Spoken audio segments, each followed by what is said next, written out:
Hey guys! Welcome to Couple. Please like and subscribe if you like this video.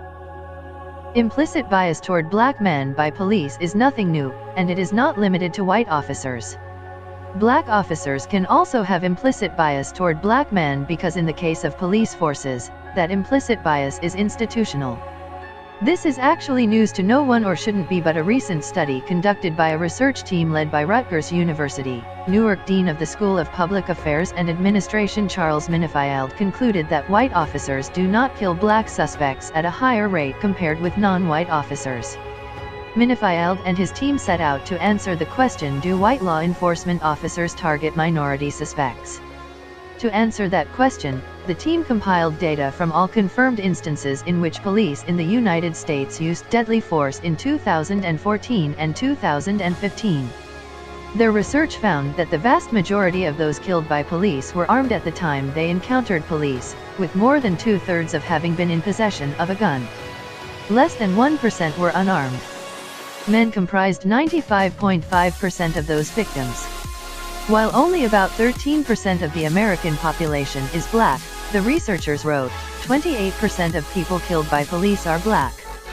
While the majority of officers involved in these shootings were white, the researchers attribute this to the fact that 75% of officers in American law enforcement are white. The large predominance of white police officers, then, means that, all else being equal, white officers will likely be responsible for most police killings, specifically, about 75% of them, they wrote.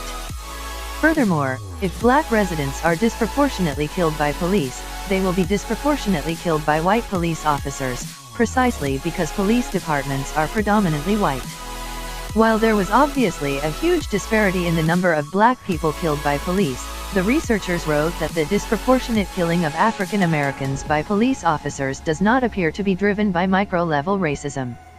Instead, the study determined that public policies that target minority populations combined with the policies and practices of individual police forces were the most likely driver for the high number of shootings involving black people.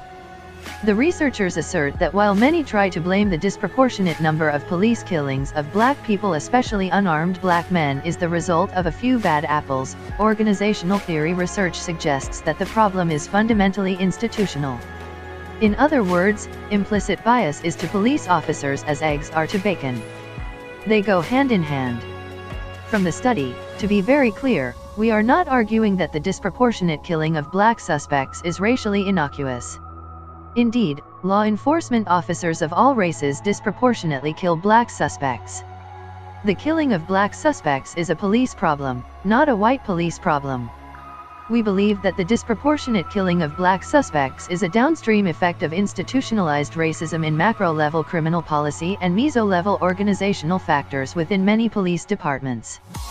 Put differently, our research contributes to the perspective that persistent racial disparities in police killings are driven primarily by prior disparities in racial policing generally. Disproportionate killing is a function of disproportionate police contact among members of the African American community.